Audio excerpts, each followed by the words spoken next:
All right, we're here with Kim Couture. Kim, thanks for taking a few moments with us. First of all, you know, it's been huge here lately. Just tell us about what you think about the evolution of women's MMA here lately. Well, I think it's very exciting, and I'm glad that I haven't retired yet. I got to kind of somewhat be a part of it. It's exciting to see, especially with the tryouts, all of the girls that, you know, we as female fighters know who everybody is, all the who's in town. It was very exciting to be a part of the tryouts. Yeah. Well, I mean, were you surprised, you know, a few years ago when you were just getting involved yourself and where MMA was for women at the time to where it is now? They're in the UFC and fighting to be on The Ultimate Fighter? Well, I remember back in the day what motivated me to start was, you know, Gina started at our gym, Gina Carano, and she was like, oh, you should get in here. We need more girls, you know? And she didn't have anybody to work with. She was with all the guys. And so when I really got a fire under me, it was to be a body for her to work with and, you know, hoping to be like her someday. So to go from that, and she was my first female fight that I saw, going, wow, she's really good. This is really cool that girls do this now. Never in a million years did I think I was going to be a fighter. But yeah, definitely nowadays it is just on fire, and it's really exciting to see the UFC supporting it. Yeah. I mean, it still has further to go, but where has MMA for women succeeded where so many other sports have failed? Like WNBA is you know, not doing well. Boxing is atrocious. It's a train wreck for women right now. So where has women's MMA gone right? Well, I think with the Invicta card and seeing all of the fights really deliver, they're all good. And then seeing the female fights that have been so far, 2 of them on the UFC, being fight of the night, you know, it's definitely got a lot of room to grow, and the talent's going to get deeper and stronger, and there's going to be that many more females that are going to start out at a very young age taking boxing, taking wrestling, learning jiu-jitsu, and look at where the talent's going to be by the time those kids grow up. So it's very exciting. And how great have the last couple of weeks been? You know, they had the Invicta card, which was great. You had, you know, the great fight between Leslie Smith and Sarah Kaufman, of course, you know, Michelle Waterson winning the title there, and so many other good fights in that. And then, of course, last weekend at the TUF finale, you had Kat and Misha. You know, thoughts on those cards and how well it's done for the MMA? Well, I was actually driving on California highways when the Invicta card was going on, so I was following I read your tweet, yeah.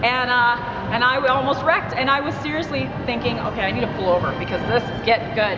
And then something would happen, and people wouldn't tweet, and I'm like, oh my gosh, somebody talk to me. You know, I was worried. You know, Justin Duke got knocked out, and I was just hoping that she was okay, and really wish that I could have been there, especially to see Cyborg make her come back.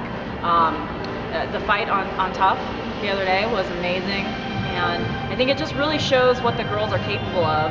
And girls don't go in there fighting not to lose. That's the good thing about girls in the sport. They're going to fight for the whole amount of the time that they're allowed, and start to finish, they always deliver.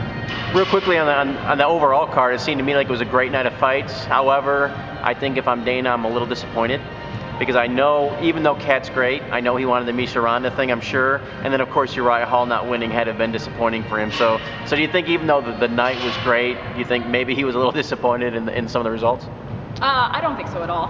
I don't think so at all. I think that Kat and Ronda are going to deliver, and I think that it's going to give an opportunity for Kat to step up to the plate. This is a big jump for her, and I think that she's going to show up and blow up when the cameras start, and it's time for her to coach. She knows the sport. I'm sure she's a great coach, and I think she's a beautiful girl as well. And I'm really actually more excited to see those two in there. Do you think Ronda can make Kat play mean? I think she can. I think Ronda, you know, does Ronda's thing, and she likes to get in their head, and it's smart on her part. But I hope Kat can rise to the occasion, and even if she doesn't talk it, you know, let her actions speak louder than words. All right. Okay, well, you know, it's been going around the internet here. They had the Ultimate Fighter tryouts a couple days ago. I know you can't say everything that went on, but just tell us a little about the experience, what you can talk about. Well, it was a last minute decision for me, and I just the day before got talked into it. So I've been out with ACL replacement surgery, trying to recover from that since September.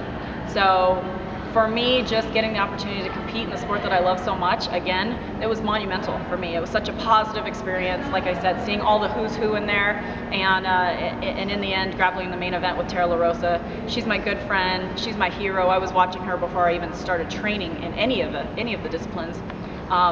We had fun. You know, we hugged before, we hugged after. It was an awesome experience, and you know, I'm excited to see, because I don't even know who the finalists are in the house. But you can bet that I'll be glued to the TV for the series. So what was it like having all those talented women all together? It's probably the best collection of women's talent anywhere ever, huh? You know what was so impressive is to just blow Dana's mind. You know, who's always thought maybe the talent's not so deep, there's not very many women out there. To see the ones that did show up and to see how talented and the matches were amazing. You know, it was only a couple of minutes, but very, very impressive. And the talent is deep and very, very technical. I think he was impressed. All right, so where in the future, I mean, what's the best course for women going forward? I mean, the one thing do you think they'll be fully integrated in the UFC, and should they be, or should kind of like Invicta be there and then send some people here and there for the UFC? How do you see it playing out? Invicta is a great stepping stone. I'd like to see Invicta get a television deal. I think they can support that. It's a good proving ground to take that next level up to make the bigger money with the UFC. I definitely think he's going to add more weight classes. I think he's even said that he's going to add more weight classes in the future. I think he's starting to realize how many of us are out there. You know, the ones that are kind of around and known are seen everywhere, but they're coming from all over the place. So, you know, the Invicta fighters and the UFC girls they're getting all this attention. But who out there that fans that are following those two might not know that are really fighters to look out for? I think a veteran that people really need to know about, she's one of my favorite people on earth, is Jessica Rakoczy. She's an 8-time world champion boxer. She's been around for a long time. She's paid her dues. She's an amazing woman, amazing mother, and people really need to know who she is. They need to hear her story and just get a chance to meet her. She's such a great person. On the newcomer side, I think there's a girl that has a great chance of going far. Her name's Gina Mazzani. Become really close with her. She's new on the scene. She's got a lot of talent. She's a very cool girl. All right. And just real quick, why is Jessica, you know, at 1-3? What's different about her now than before when she wasn't successful? You know, when Jessica made the crossover from being a world champion in boxing to MMA, you know, she got thrown in with some top grapplers, and she learned very quickly, you know, you need to bring that side of your game up to speed. And she went back to the drawing board. She's a very, very hard worker, and she joined Drysdale's Jiu-Jitsu classes and has been going strong for about 2.5 years now. And her grappling is amazing. It's very tight, very sharp, and I think she can hang with the best of them. All right, well, so what about you? You know, you've had some injury problems. Are you still looking forward to competing? What's next for you? Yeah, I'm a little crazy, but yes, I'm very, very thankful and grateful for my health.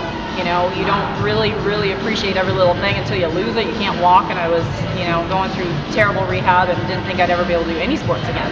So now that I'm here, I've done more rehab than I needed to, and I'm probably in the best shape of my life now. So, you know, the goal is obviously business first.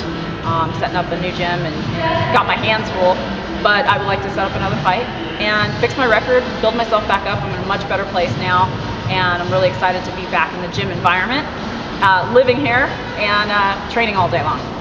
All right, well, appreciate it. Kim, anything else you want to add? No, just look forward to the changes we're going to make at the new place, and we'll be back to promote that in the future. Yeah, for sure. We'll definitely do some stuff on that and keep the people up to date with your new gym. Thanks.